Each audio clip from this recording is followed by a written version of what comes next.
તો લોકસભા ચૂંટણી પહેલા ગુજરાતના રાજકારણમાં અનેક રંગો જોવા મળી રહ્યા છે. એક તરફ કોંગ્રેસના કાંગરા ખરી રહ્યા છે તો બીજી બાજુ કાર્યકર્તાઓ પણ પક્ષ પલટો કરી રહ્યા છે. અર્જુન મોઢવાડિયા અને અમરીશ ડેર મોડુ કંડોરિયાએ કેસરિયા કર્યા તો દાહોદ જિલ્લા કોંગ્રેસમાં પણ મોટો ઝટકો છે. ઝાલોદમાં કાર્યક્રમમાં કોંગ્રેસના 600થી વધુ કાર્યકર્તા ભાજપમાં જોડાઈ ગયા છે. તો ભાજપમાં જોડાતા કોંગ્રેસના નેતાઓએ ચાપખા માર્યા અને રાજકીય વાર પલટવાર કરતા જોવા મળ્યા. ઇલેક્શન નજીક આવતા નેતાઓ જનતા વચ્ચે જઈ લોકસંપર્ક કરતા પણ જોવા મળી રહ્યા છે.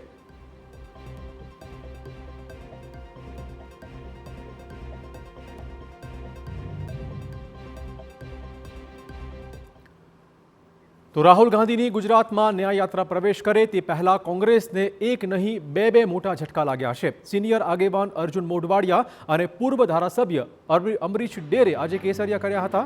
મોઢવાડિયા અને અમરીશ ડેરને ભાજપમાં જોડાયા બાદ ભાજપ અધ્યક્ષ CR પાટીલે કહ્યું કે વિકાસના નામે જીતાય નહીં એમ કહેનારા લોકોને પરિણામ સમયે ખ્યાલ આવે છે કે લોકો વિકાસ ઈચ્છે છે.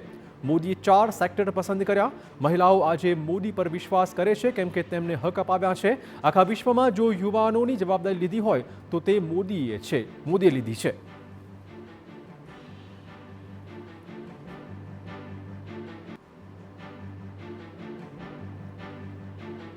પક્ષ બદલાય છે, વિચારધારાનું શું? ત્યારે આ જ મુદ્દે આપણે વધુ વાત કરીશું. આપણી સાથે જોડાયા છે કોંગ્રેસના પૂર્વ દિગ્ગજ નેતા અને પૂર્વ ધારાસભ્ય એવા અર્જુનભાઈ મોઢવાડિયા. આપનું સ્વાગત અર્જુનભાઈ.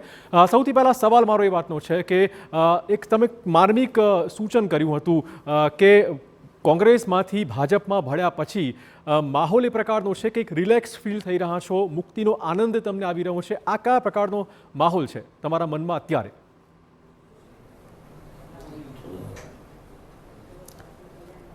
જુઓ, કોઈ પણ પોલિટિકલ પાર્ટીમાં આપણે જોઈન થતા હોય ત્યારે રાજનીતિ અને સત્તા મારફતે આપણે માણસના જીવન, જે આપણા નાગરિકો છે એના જીવનમાં બદલાવ લાવવાનો હોય છે. હું પણ એવા પરિવારમાંથી આવતો હતો કે જેમાં ખેતમજૂરી સહિત તમામ કામ મેં કરેલા છે અને મહેનત કરીને હું ભણેલો છું, એન્જિનિયર થયો. અને એ પછી સમાજને કંઈક આપવા માટે મેં ઘણું બધું સમાજ પાસેથી મને મફત ભણાવ્યો, નોકરી આપી. એ પછી મારે સમાજને આપવું હતું એટલે રાજનીતિમાં આવ્યો હતો અને એ વખતે મેં કોંગ્રેસને પસંદ કરી. અને વિદ્યાર્થી કાળથી આજ દિવસ સુધી મેં મારા જીવનના મહત્વના વર્ષો કોંગ્રેસને મજબૂત કરવામાં આપ્યા છે. આજે જે રાજીવ ગાંધી ભવન જે કોંગ્રેસ નું હેડક્વાર્ટર છે એના નિર્માણમાં પણ અર્જુન મોઢવાડિયા ક્યાંક ને ક્યાંક છે. આજે એની તકતી લાગેલી છે. બિલકુલ. અને એ જ રીતે જિલ્લાના ભવનો છે એમાં પણ ક્યાંક ને ક્યાંક મારો ફાળો હશે. અને જ્યારે અહીંયા બહુ જ મજબૂત નેતૃત્વ ભારતીય જનતા પાર્ટીનું હતું. આદરણીય નરેન્દ્રભાઈ અહીંયા મુખ્યમંત્રી હતા, આદરણીય અમિતભાઈ છે અહીંયાના ગૃહમંત્રી હતા. એ વખતે મેં પહેલી ટર્મમાં ચૂંટાયો હોવા છતાં વિરોધ પક્ષનો નેતા બન્યો અને પ્રદેશ પ્રમુખ તરીકે મેં ફ્રન્ટલાઇનમાં રહીને આ જવાબદારી સંભાળતો હતો. પરંતુ અહીંયા જે છેલ્લા વર્ષોની અંદર કોંગ્રેસની અંદર જે બદલાવ આવ્યો અને જનતાના જે સ્પંદનો છે એનાથી એકદમ દૂર નીકળી ગઈ. બિલકુલ. અને જનતાની અંદર શું ઈચ્છે છે એ પણ ભૂલી ગયા. એટલે જે અત્યારે રામ મંદિર બનાવવાની વાત આવી અને રામ મંદિર બની ગયું.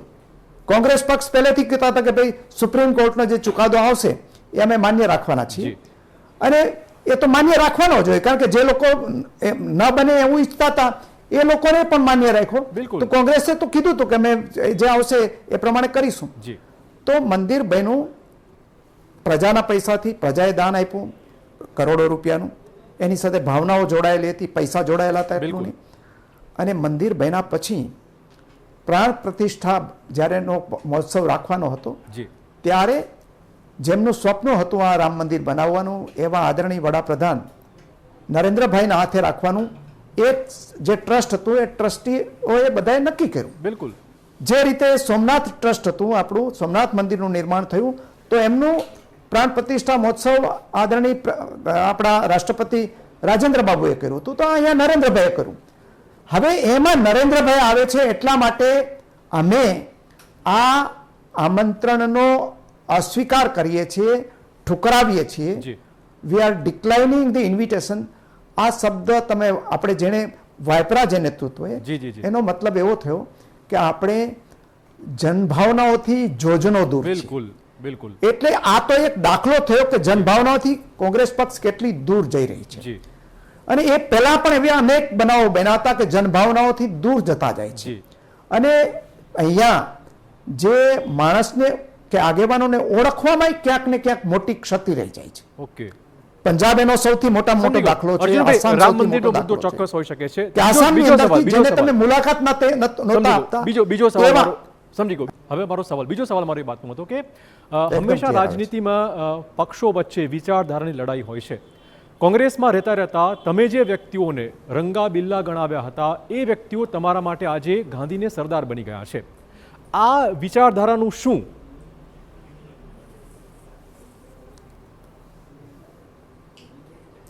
જો એક વાત સદંતર ખોટી છે. જી આવો શબ્દ વાપરે કોઈ પ્રધાનમંત્રી માટે કે બીજા કોઈ માટે તો એના ઉપર અહીંયા ગુનો બને છે.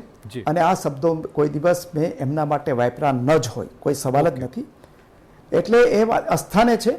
પ્રધાનમંત્રી કે મુખ્યમંત્રી હંમેશા આદરણીય હોય છે. જી અને એને એ ગુજરાતમાં હોય કે દેશમાં હોય એને સન્માન આપવાને લાયક હોય છે. એટલે આ વાત સાચી નથી. ઓકે. અર્જુનભાઈ, વિપક્ષમાં રહેતા તમને આખા ગુજરાતે લોકોએ બહુ મજબૂતાઈપૂર્વક રામ મંદિરના મુદ્દા વાત તમે ઠીક કરી રહ્યા છો, પણ જે બેઝિક મુદ્દા ગુજરાતીઓને સ્પર્શે તેવા હોય છે, એમાં ખેડૂતનો મુદ્દો હોય છે, બેકારીનો મુદ્દો હોય છે, શિક્ષણનો મુદ્દો હોય છે, આ તમામે તમામ મુદ્દા પર ભૂતકાળમાં તમે અનેક વખત સરકારની સામે બાણું ચડાવી ચૂક્યા છો. હવે આ બધા મુદ્દાઓનું આપ અત્યારે શું માની રહ્યા છો? ગુજરાત માટે આ મુદ્દા સ્પર્શી રહ્યા છે કે નહીં?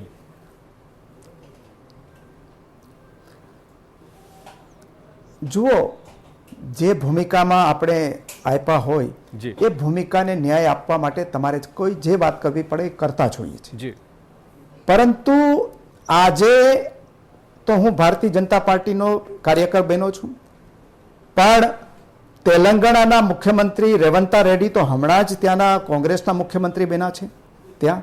જી અને એ મુખ્યમંત્રીએ ગઈકાલે જ પ્રધાનમંત્રીને મળી અને આવ્યા પછી બહાર નીકળીને એમ કીધું કે નરેન્દ્રભાઈ મારા મોટા ભાઈ છે અને એટલું જ નહીં પરંતુ તેલંગાણાનો વિકાસ અમે ગુજરાત મોડેલની તર્જ ઉપર કરીશું.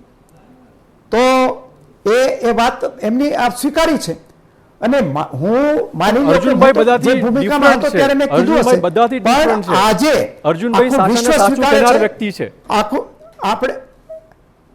આપણે હા, હું સાચાને સાચું કહેનાર વ્યક્તિ છું. હા. અને મેં ઘણી વખતે સાચાને સાચું કીધું છે. હા. વિધાનસભામાં તમે મને બોલતા જોયો છે. સમજી ગયો. જેની તારીફ કરવા જે મુદ્દા છે એને તારીફ કરવા લાયક કીધા છે. જી. હું 2005 ની વાત કરી દઉં તમને. જી જે પંચાયત અને સ્થાનિક સ્વરાજની ચૂંટણીઓની અંદર ઉમેદવારને 2 બાળકો કરતા વધારે હોય તો એને ચૂંટણી લડવા માટે જે લાયક ગણવા નહીં જોઈએ જી. એવો ઠરાવ લઈને નરેન્દ્રભાઈ આવ્યા હતા. અને એ ઠરાવને અમે સર્વાનુમતે પસાર કરેલો હતો. બિલકુલ. એવા અનેક મુદ્દાઓ છે અને હું ત્યાંની ક્યાં વાત કરું પણ છું? અર્જુનભાઈ, હવે આખા લોકસભા દેશમાં ઇલેક્શનનો માહોલ છે. કોંગ્રેસ મારો પક્ષે મૂળ સવાલ એ કદાચ વાતનો વિરોધ કર્યો છે હશે. કે જે બેઝિક પણ મુદ્દા અહીંયા રામ તમે મંદિર માટે- ચગાવી રહ્યા છો, જે બેઝિક મુદ્દા તમે લોકોને કહી રહ્યા છો, ખેડૂતો જી. તકલીફમાં છે, શિક્ષણ વ્યવસ્થા કથળી ચૂકી છે, બેકારીનો ગુજરાતનો પ્રશ્ન છે, શું આ 3 પ્રશ્નો પર તમે આજે પણ સહમત છો કે ના, સરકારે કામ નથી કર્યું?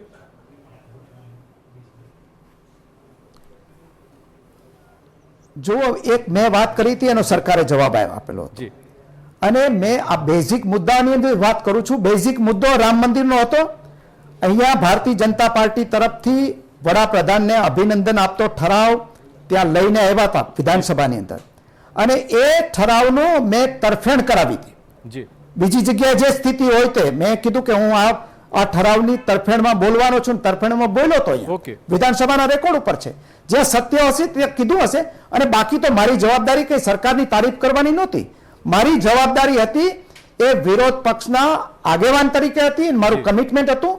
અને ત્યાં જેટલી શક્તિથી હું વિરોધ પક્ષની ભૂમિકામાં હતો એના કરતાં અનેક ગણી શક્તિથી અને અનેક ગણા કમિટમેન્ટથી હું ભારતીય જનતા પાર્ટીના કાર્યકર તરીકે ઓકે. નરેન્દ્રભાઈના ટૂંકમાં હાથ રામ મંદિરની મજબૂત આસપાસ કરવા તમારો જવાબ અને છે. વિકસિત બેઝિક ભારતનું મુદ્દા એમનું જે વિશે તમે સ્વપ્ન કશું છે નથી બોલી રહ્યા, લોકો જોઈ રહ્યા છે.